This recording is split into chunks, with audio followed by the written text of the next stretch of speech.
Vamos con asimilar lo aprendido. Seguimos con la epístola a los Hebreos y estamos ahí desarrollando una parte que es teórica, pero a la vez también que nos invita hasta la práctica. Es decir, todo lo que hemos visto hasta ahora en el libro de Hebreos, especialmente desde el capítulo 6 en adelante, hemos visto un montón de conceptos, de explicaciones, de justificación acerca de por qué Jesús es sumo sacerdote, intercesor y mediador entre nosotros y el Señor, y cómo sin Él nosotros no podemos tener salvación. Pero ese conocimiento, esos fundamentos de nuestra fe y de nuestra vida y de nuestra práctica, de nuestra fe y nuestra vida tienen que llevarse a la práctica.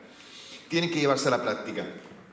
¿Cuántos de vosotros aprendisteis a montar en bicicleta y lo hicisteis con vuestros padres? O vuestros padres os enseñaron, o alguien os enseñó. La mayoría, ¿verdad? ¿Sí? Y yo me acuerdo cuando llevaba ruedines. Y también me acuerdo cuando no lo llevaba. Pero también fui padre y le enseñé a mis 4 hijos a montar en bicicleta. Y tengo el gozo de decir y esto es como un Kit Kat y una enseñanza ahí no metida entre medio. Tengo el gozo de decir que yo le enseñé a mis hijos a montar en bicicleta. No tuve que esperar que otro lo hiciera. Eso significa acompañamiento, que fue una de las cosas que vimos ayer. Hay un montón de cosas que tus hijos deben aprender contigo, papá, mamá. No lo tienen que aprender con nadie más, contigo. Ayer decía yo una frase y termino con el Kit Kat. Muchas veces veo a las familias que tienen hijos, las familias, o sea, el matrimonio, trabajan de lunes a viernes, desde por la mañana hasta por la noche, los niños en el colegio, actividades extraescolares, los recogemos, los llevamos a casa, les damos de cenar, los bañamos, los metemos en la cama y el fin de semana, como estamos cansados, los llevamos con los abuelos para nosotros descansar. Para eso no tengas hijos. Tienes que tener hijos para acompañarlos. Y yo me acuerdo enseñar a mis hijos a montar en bicicleta. Claro, cuando le enseñé a Pablo ya era un poco más perfeccionista con el tema de la enseñanza, pero cuando enseñé a Bernabé todavía estaba aprendiendo. Entonces yo le quité los ruedines a Bernabé y le dije a Bernabé, estábamos en el seminario y le dije, venga Bernabé, ahora ya sin ruedines, creo que ya vas manteniendo tú el equilibrio solo. Ya estaba cansado de correr detrás de él y entonces le dije, ahora tú solo. Así que estábamos en el seminario y había una pequeña cuestita así y después que bajaba. Era pequeña cuestita. Si tú la miras ahora de grande es pequeña. Si tú la miras de pequeño es grande. Pero si tú de grande la ves y una pequeña cuestita que te lleva al parking del seminario donde paró. Pero al final, si no girabas en la curva, te ibas contra los rosales. Y yo dije, venga Bernabé tú solo. Bernabé no giró. Y terminó en los rosales. Y Saray también. Con el triciclo. Bueno. Lo que pasa es que Saray siempre ha ido acelerada y es un peligro conduciendo. No, es broma. Si esta me escucha, me mata. Pero lo cierto es que todos hemos aprendido, pero teníamos que tener la teoría primero. Y Thais acaba de sacar el carnet de conducir. ¡Aleluya!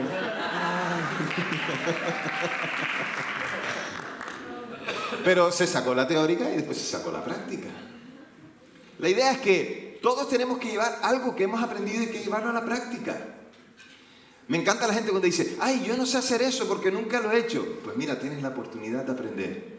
Una de las mejores cosas que hay es poder enseñarle a otra persona a hacer algo. Porque así dejas tú de hacerlo. Tan sencillo, enséñale a otro a hacerlo. ¿Por qué creen que tuve 4 hijos? Porque así lo hacen ellos. Lo cierto es que todos tenemos que llevar a la práctica lo aprendido. Primero lo asimilamos y ahora decimos, adelante. La primera vez va a costar bastante, te vas a ir contra los rosales. La segunda vez a lo mejor ya solo te roza el rosal. La tercera vez ya lo harás mejor. La cuarta vez y la quinta vez ya correrás en ciclocross. Lo cierto es que tú tienes que ponerte a asimilar lo aprendido y después de asimilarlo, lo ejecutas, lo llevas a la práctica. Lo que vemos en este pasaje de hoy, en Hebreos capítulo 10, vamos a leerlo, versículos 19 al 39, es un poco esto. Ya hemos visto toda esa asimilación de conceptos, de justificaciones, de base bíblica, de base de enseñanza, pero ahora hay que llevarlo a la práctica. Leemos ahí, en Hebreos capítulo 10, versículos 19 al 39, que dice así. Así que, hermanos, teniendo plena confianza para entrar en el lugar santísimo por la sangre de Jesús, por el camino nuevo y vivo que Él nos abrió a través del velo, es decir, su cuerpo, y teniendo un gran sacerdote sobre la casa de Dios, acerquémonos con corazón sincero, en plena certidumbre de fe, purificados los corazones de mala conciencia y lavados los cuerpos con agua pura. Retengamos firme la confesión de la esperanza sin vacilación, porque fiel es el que lo ha prometido.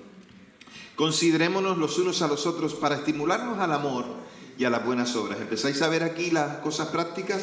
No dejemos de congregarnos como algunos tienen por costumbre. Más bien exhortémonos, y con mayor razón cuando vemos que el día se acerca.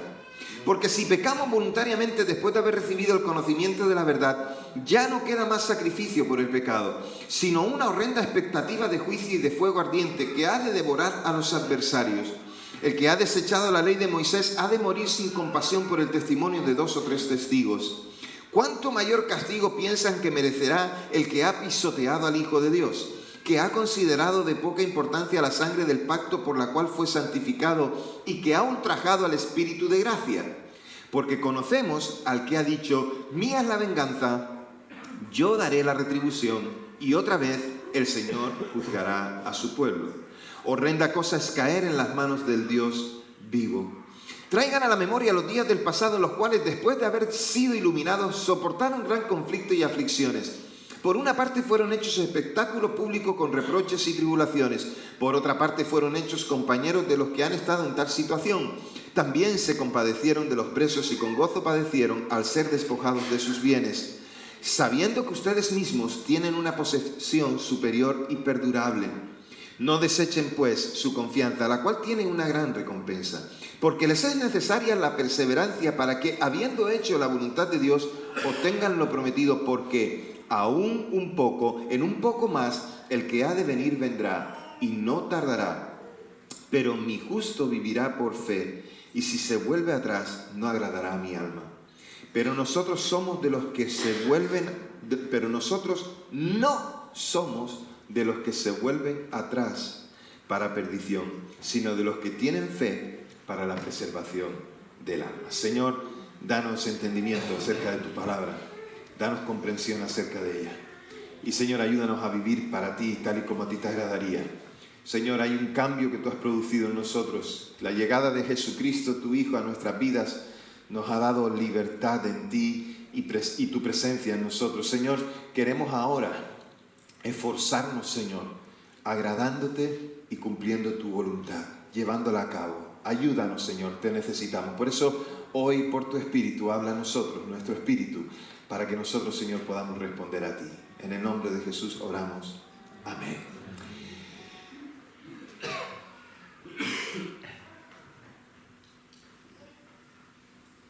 El autor de Hebreos, lo primero que nos dice en los primeros versículos que leímos, del 19 al 25, nos habla un poquito de quién es Cristo para nosotros, qué es lo que ha hecho.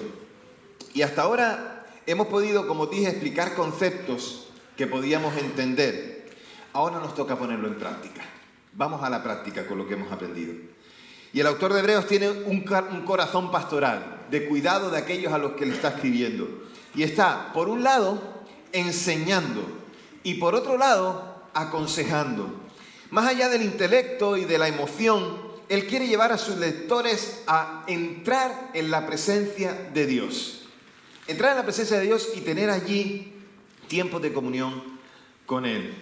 Entonces dice 3 cosas acerca de Jesús que son importantes ahí, del 19 al 25. Primero, que Jesús es el camino a la presencia de Dios. Y entonces entramos a la presencia de Dios a través del velo. Es decir, en el tabernáculo había un lugar llamado el lugar santísimo. Y en ese lugar santísimo se podía entrar una vez al año. Ya os recordáis todo eso que hacía el sumo sacerdote y que en realidad después vemos que tenía que repetirse, por lo tanto era siempre repetido, por lo tanto siempre mantenías el pecado. Pero la humanidad de Jesús es ese velo que se rompe. Déjame explicarte. Como te dije, el velo que estaba en la entrada del lugar santísimo era la cortina que impedía pasar a ese lugar. Ahí se ocultaba la presencia de Dios. Y para entrar allí, ese velo tenía que ser rasgado. Por eso, si recordáis, cuando Jesús murió, una de las cosas que leemos en los textos de los evangelios es que cuando Jesús murió, el velo del templo se rasgó, se rompió. Entonces, cuando el cuerpo de Jesús fue rasgado en la cruz del Calvario, es cuando los hombres realmente pudimos tener acceso a la presencia de Dios. Aquel velo en el tabernáculo y después en el templo es Jesús ahora en ese templo celestial. Entonces, para entrar allí, ese velo tenía que ser rasgado. Y cuando Jesús fue entregado en la cruz, se rasgó ese velo y entonces es cuando nosotros vimos realmente a Dios. En la cruz se revela totalmente el amor de Dios.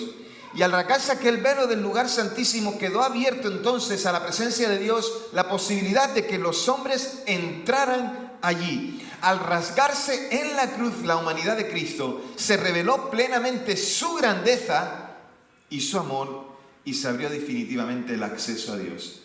Antes estaba limitado a un hombre. Ahora, gracias al esfuerzo, al sacrificio, a la entrega del Señor, todos los hombres pueden entrar a la presencia de Dios, todos los hombres y todas las mujeres. Jesús es el gran sumo sacerdote, es la segunda cosa que aprendimos aquí. Sobre la casa de Dios en el cielo, ya no en un templo terrenal, sino en un templo celestial. Como hemos visto a menudo, la misión del sumo sacerdote era esa, tender un puente entre Dios y la humanidad. Y Jesús nos muestra el camino hacia Dios. Él es el puente, el sumo sacerdote. Y además nos introduce a esa misma presencia de Dios, sin necesidad de un lugar físico, sino a la misma entrada donde nuestro Dios habita. Y muchos pueden guiar el camino de algún sitio, pero son pocos los que pueden dar acceso al lugar. Es decir, yo te puedo decir cómo llegar desde aquí hasta el palacio de donde está el presidente de la Generalitat, pero yo no te puedo dar acceso a donde él está. Yo te puedo indicar cómo puedes llegar a un lugar donde tú necesitas entrar, pero yo no te puedo dar entrada. Lo que hizo Jesús es decirnos cómo llegar y ser Él quien nos facilita la entrada. Este es Jesús. La tercera cosa es que Jesús es el único que puede limpiar la mancha del pecado. En el ritual sacerdotal, las cosas que se purificaban rociándolas con sangre. Y entonces el sumo sacerdote, después de cada sacrificio, tenía que quitarse las vestiduras, purificarse nuevamente con agua limpia, y esto una y otra vez. ¿Qué significaba eso? Que ese sacrificio no era ineficaz. No podía quitar el pecado, ni la contaminación del pecado. Podía lavarte externamente, pero en el interior necesitabas seguir haciéndolo. Jesús es el único que nos lava una vez y para siempre. Lava nuestro corazón, lava nuestras manchas, nuestras heridas, quita todo pecado y nos permite ser limpio una vez y para siempre. No se trata solo de una limpieza externa.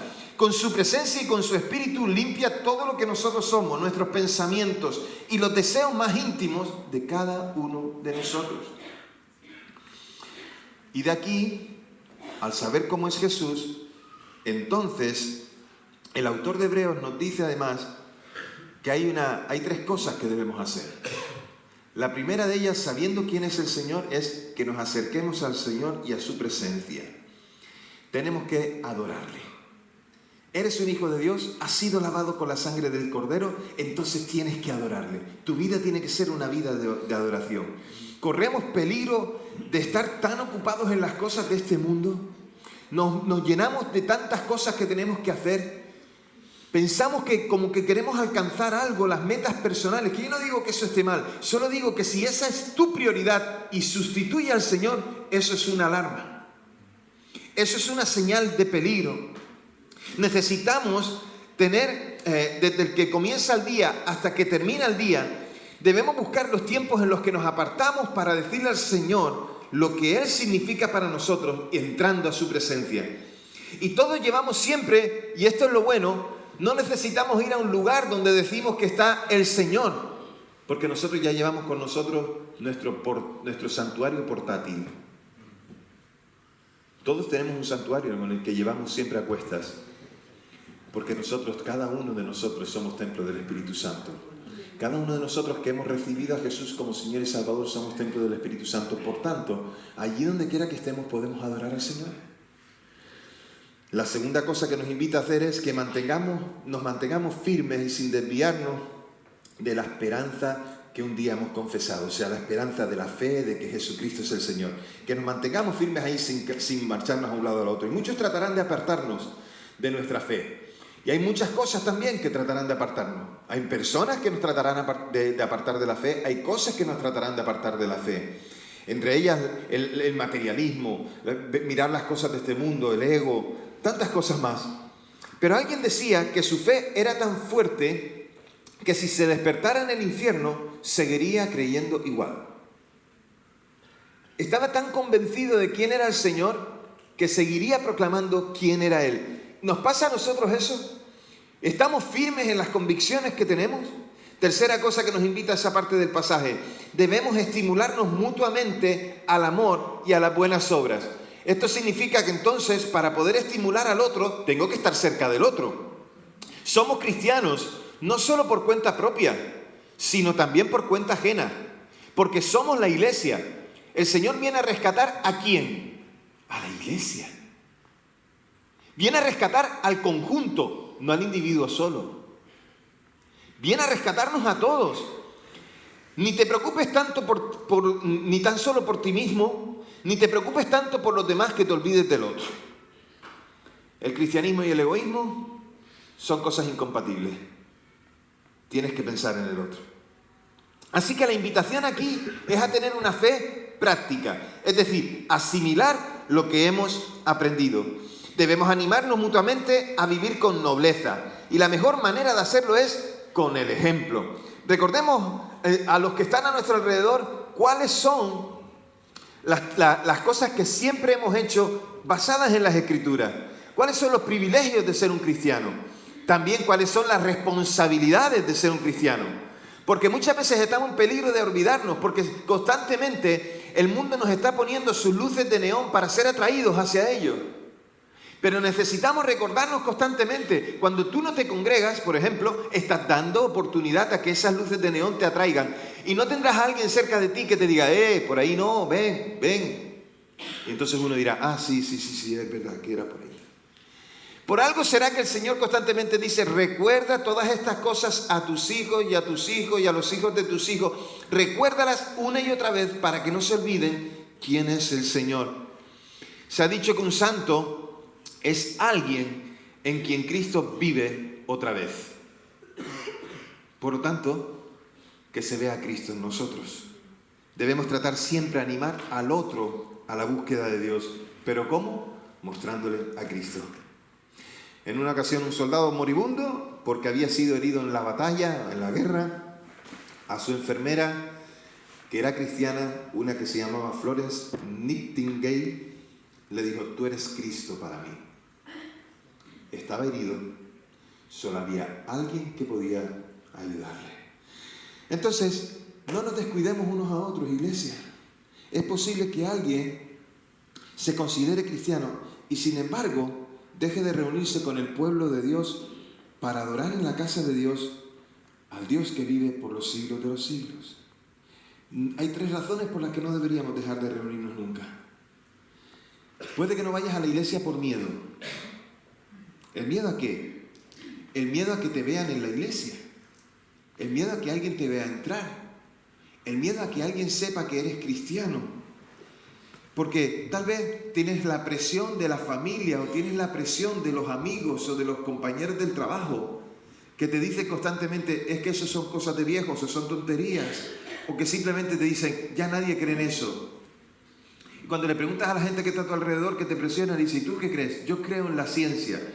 Vale. ¿Y qué clase de científico eres? Ninguno de los que te da esa respuesta generalmente es científico. Porque la mayoría de los que trabajan con la ciencia reconocen que hay un Dios. Reconocen que hay alguien superior. Entonces, dile a tu amigo, a tu conocido que te dice constantemente que cree en la ciencia, que te dé una clase de ciencia.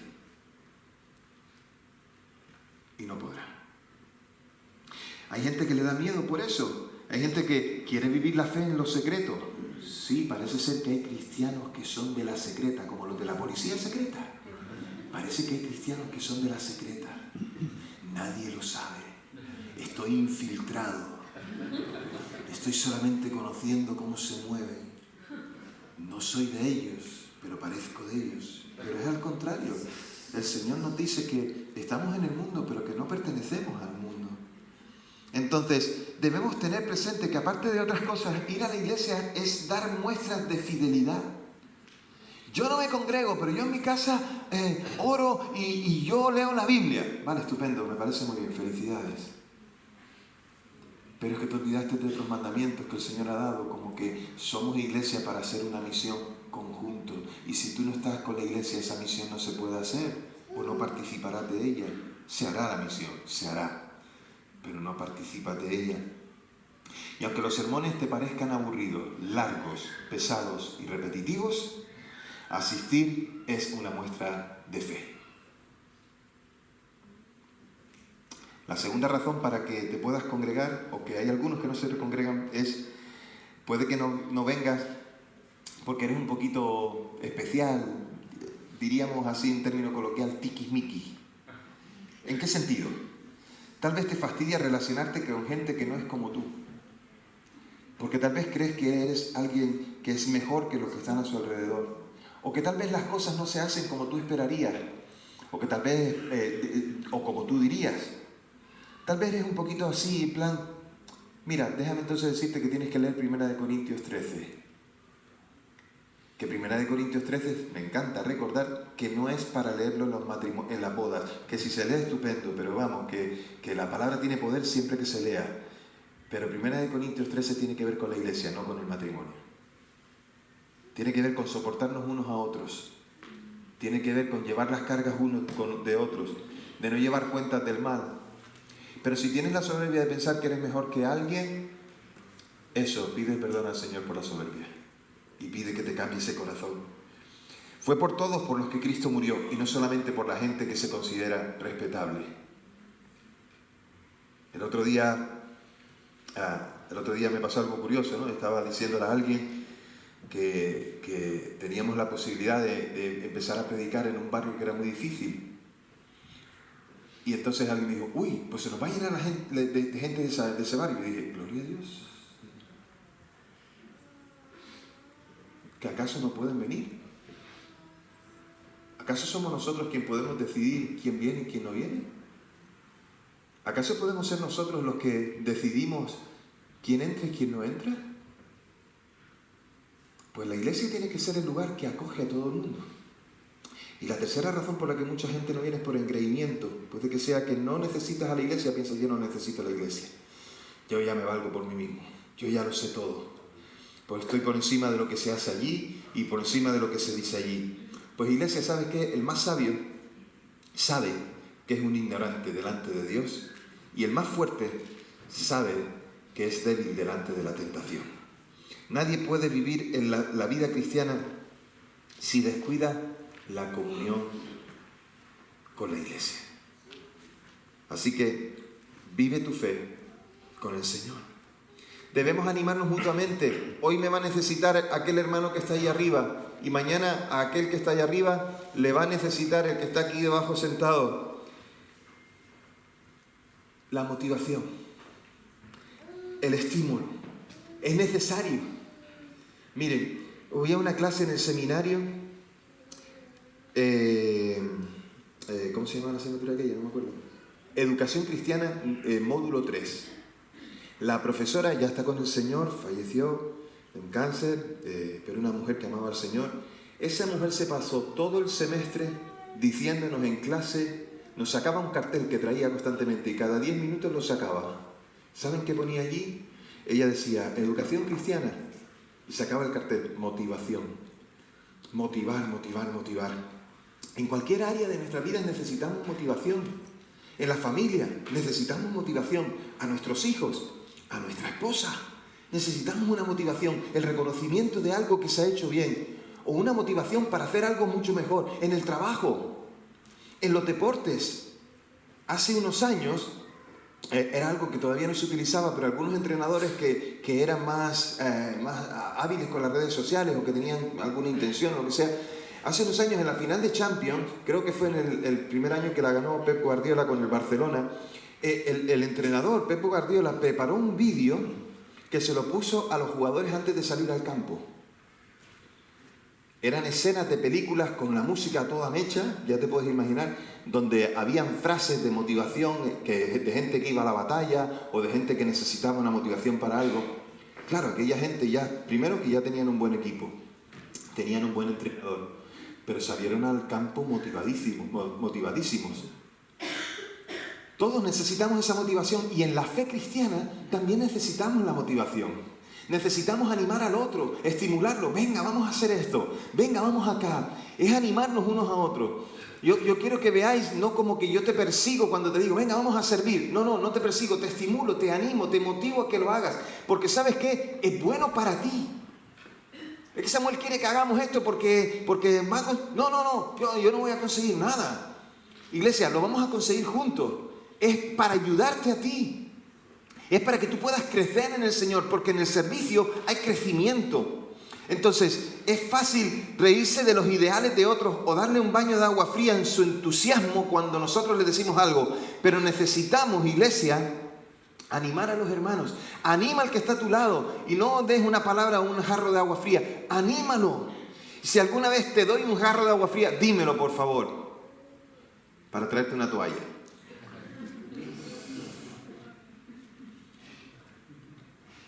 Muchas veces una palabra de aprecio, de gracias, puede ser la alabanza que mantenga a alguien de pie, iglesia. Así que, ¿con qué razón nos tenemos que animar unos a otros o exhortar unos a otros a congregarnos, a estar juntos, a participar juntos? Pues la palabra que hemos leído dice que es que hay algo que se acerca, y es que se acerca la segunda venida. Algunos lo ven muy lejos, otros lo ven muy cerca.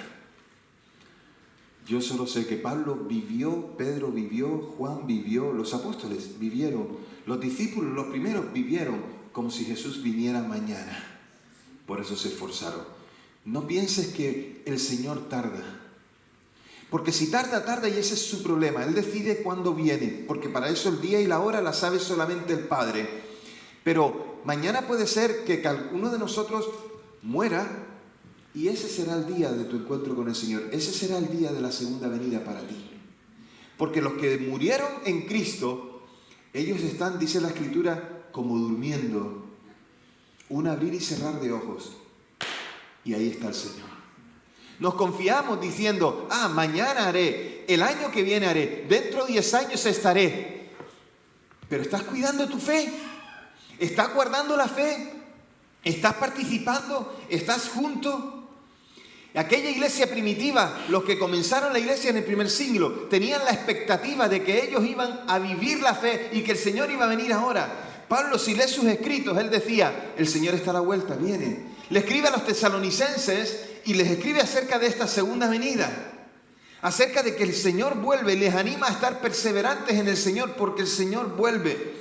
Entonces, mientras tengamos el tiempo, tenemos la obligación de hacerles saber, hacerles todo bien a los que podamos, a todas las personas que podamos, de todas las maneras que podamos. Quise poner aquí un trabalengua y me lengué la traba.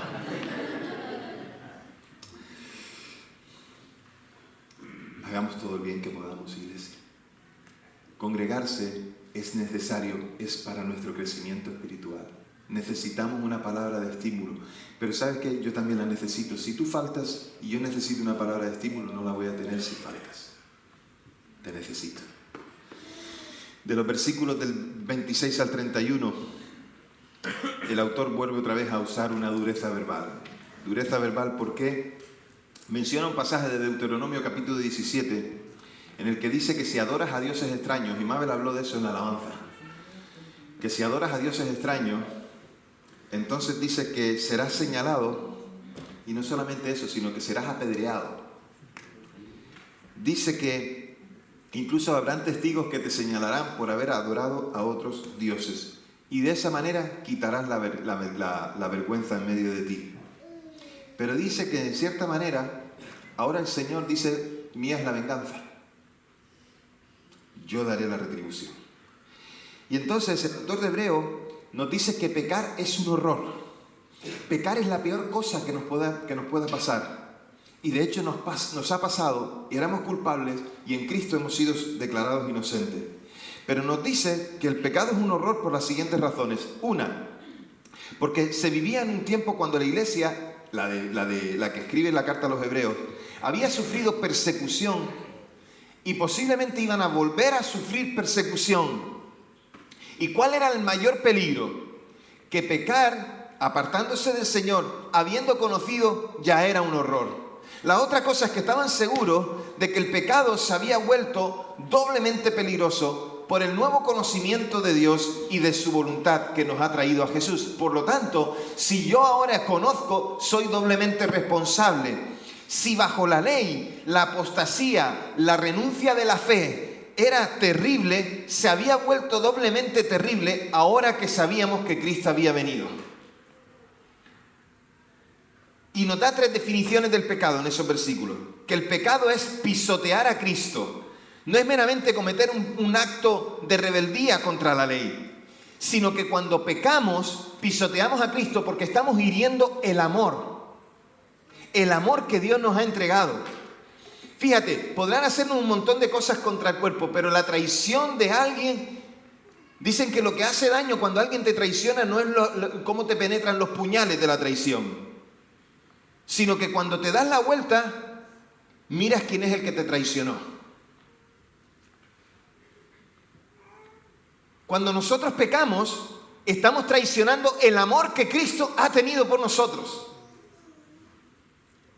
Estamos diciendo que no vale para nada, lo estamos pisoteando. La otra cosa que dice acerca del pecado es que es negarse a las cosas que vienen de Dios, a lo que es sagrado. El pecado es negarse a lo sagrado y entonces es negar que aquel sacrificio en la cruz tuvo un valor. El pecado, tercera cosa, es un insulto al Espíritu Santo que vive en nosotros, que nos habla desde dentro de nosotros mismos para decirnos que eso no está bien, pero nuevamente en su amor nos vuelve a traer a Él. La mano de Dios siempre está. Fíjate, cuando tú lees a los profetas menores o a los profetas mayores en el Antiguo Testamento, pero déjame pararme en los profetas menores. Cuando tú lees a los profetas menores hay algo que me llama la atención. Si el libro del profeta que estás leyendo, por ejemplo, no sé, Miqueas, tiene 7 capítulos, del capítulo 1, versículo 1, hasta el capítulo 7, versículo 7, le está metiendo una caña al pueblo por sus pecados, les exhortando, reclamándoles, diciéndoles, habéis pecado, os habéis separado, habéis adorado a otros dioses, habéis ido detrás de este, de cual. Pero siempre en los últimos versículos hay una palabra diciendo, pero si os volvéis a mí, yo pondré mi bendición en vosotros. Dice, lo lees con ojos de hombre, me pasa a mí, y estás ahí todo enfadado leyendo el texto y te dicen, ¡dale duro! ¡Dale duro! Y después llega la última parte y dice, ¡ay, ahora se volvió blandito! Ahora se volvió suave. Este es Dios. Dios nos advierte de las consecuencias. Si nosotros pecamos, estamos faltando al Espíritu Santo, que dentro de nosotros nos está diciendo, no cometas este pecado. El pecado es desobedecer. Por lo tanto, no podemos consentir que el pecado se repita en nosotros. Y los últimos versículos del 32 al 39, los que reciben la carta lo han tenido bastante difícil. Como dije antes, recibieron persecución. Entonces eso se suponía para ellos que no eran populares, que tenían que esconderse, que dirían cosas que a la gente no le gustaría, que harían cosas que a la gente no vería bien. Pero cuando llegan los momentos de las facilidades, el peligro que ve el autor de Hebreos es que cuando llegan las cosas fáciles, entonces pensamos que todo va sobre ruedas y ya nos descuidamos. Y esto nos pasa a menudo en la vida cristiana. Necesitamos mantener nuestra esperanza siempre delante de nosotros, la esperanza de la vida eterna. Mira siempre a Jesús. Siempre hemos de dar el máximo, iglesia, y no confiarnos, porque a veces nos confiamos y entonces cuando fracasamos y pecamos. Y la otra, necesitamos tener entereza, iglesia. Necesitamos la constancia. Y esta es una de las virtudes menos románticas de la fe. la constancia, la perseverancia. Mi pastor decía que a él no le gustaba orar, que no le gustaba estar tiempo con Dios, pero todos los días oraba 2-3 horas. No le gustaba orar, pero sabía que tenía necesidad de orar. La mejor cualidad es saber mantener la marcha sin desmayar. A veces vamos más rápido y corremos, y otras veces vamos más lento. Otras veces necesitamos pararnos para respirar y después seguir. La constancia, la perseverancia. Y también necesitamos tener presente que el final puede llegar, que puede estar más cerca de lo que nosotros pensamos. Y el autor de Hebreos hace aquí entonces una cita de Habacuc capítulo 2, versículo 3. Y el profeta le dice a su pueblo que si mantiene firme su lealtad, Dios los sacará de la situación angustiosa del presente. La victoria solo llega a las personas que se mantienen fieles. Solo el que persevera hasta el fin será salvo. Otra vez, mira, es con lo que termina el autor de Hebreos, con Habacuc 2.3 en este texto. Otra vez lo mismo, si lees el libro de Habacuc. Una serie de reprensiones por apartarse del Señor, pero siempre al final ese pasaje tan hermoso que hemos cantado, que hemos convertido en canción, ¿verdad? Aunque la higuera no florezca, ni en las vides haya fruto, y aunque falte el producto del olivo y los labrados no den mantenimiento, con todo yo me alegraré en el Señor. Otra vez esperanza, otra vez esperanza. Y aquí tenemos el reto, a no ser nunca menos de lo mejor que podemos ser, y a recordar siempre que el fin llega, que el Señor vuelve. Y si la vida es el camino a Cristo, nadie puede permitirse perderlo ni detenerse en el camino. Así que hemos conocido quién es el Señor, lo que ha hecho, lo que significa su sacrificio, el significado espiritual en todo lo que Él ha hecho. Pero ahora, como cristianos, como hijos de Dios, tenemos que llevarlo a cabo. Entonces tengo 2 preguntas sencillas para ti. La primera es, ¿ya sabes lo que es la horrenda consecuencia de pecar? ¿Ya sabes las consecuencias del pecado? Que pecar te separa de Dios, te mantiene separado de Dios, y que el pecado, si sigues en esas circunstancias, te llevará a una vida eterna separada de Dios, y esto es la condenación. Por lo tanto, la pregunta es, ¿quieres seguir ese camino? Amigo que estás aquí, amiga que estás aquí, ¿quieres seguir ese camino? ¿Quieres seguir el camino de la lejanía de Dios, seguir en tus pecados y seguir en esa horrenda expectación de juicio y en esa horrenda expectación de sufrimiento, separado de Dios por la eternidad? ¿O prefieres hoy decir, Señor Jesucristo, reconozco que tu sacrificio en la cruz me perdona todos mis pecados, por lo tanto me arrepiento de mis pecados? Es el momento de decir, dejaré la vida que llevo hasta ahora, las circunstancias que tengo, dejaré todo lo que me ata a vicio, a vida desordenada, a vida en la que perjudico a otros y en la que me perjudico a mí mismo. Dejaré todas aquellas cosas en las que todo ha sido una prioridad para mí, porque hoy quiero vivir para ti, Señor, porque quiero el perdón de mis pecados y quiero estar contigo por la eternidad. Quiero la vida eterna que me ofreces. Y no sé si entendiste lo que significa entonces sumo sacerdote, pero Jesús se ofrece como el puente. Él es el velo rasgado para que tú entres a la presencia de Dios y seas salvo. Y a la iglesia le hago la otra pregunta. Ya sabes quién es el Señor, ahora le conoces un poco más. Espero que le conozcas un poco más, no solamente por la predicación de los domingos. Espero que le conozcas un poco más por tu intimidad con Él, por tu cercanía a Él. Entonces, iglesia, ¿solo te quedarás con el concepto? Iglesia, ¿solo te quedarás con el conocimiento? ¿O llevarás todas estas cosas a la práctica? Asimílalo. Dios quiere usarte, Dios quiere moverse a través de ti. Quiere bendecirte, pero quiere usarte a ti para que otros sean bendecidos. Dios quiere seguir usándonos a nosotros para que contemos sus grandes obras, pero sobre todo quiere que llevemos una vida ordenada y una vida en la que el orden de Dios se establece en mí y en mi casa. Iglesia, yo te invito a que tú pongas toda tu confianza en el Señor. Yo te invito a que tú digas, Señor, si estaba agarrado a ti, ahora un poco más. ¿Te acuerdas que ayer decíamos un poco más? Pues un poco más, en otro contexto, pero un poco más, un poco más.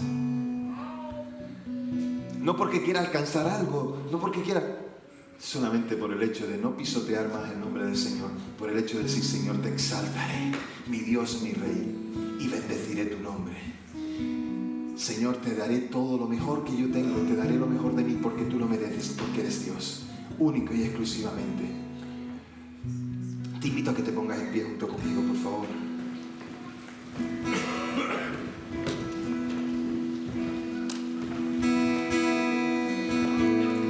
Cierra tus ojos, iglesias, ahí donde estás. Estás orando al Señor. Estás orando por hombres y mujeres que están en medio de nosotros, que aún no han entregado su vida a Cristo.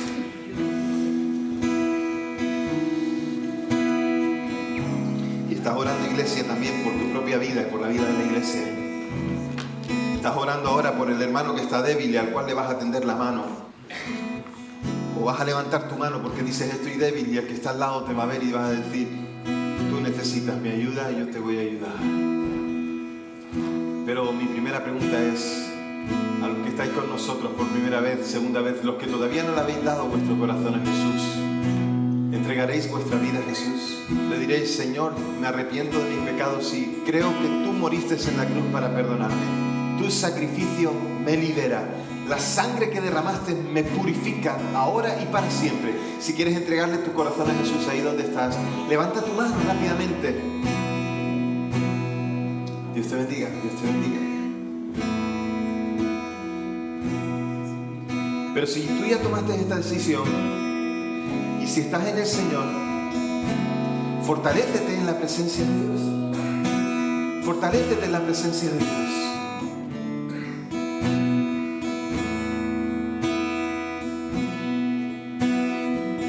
Ahí, iglesia, donde estás, adora al Señor. Adora al Señor. Adora al Señor y dile, Señor, quiero más de ti.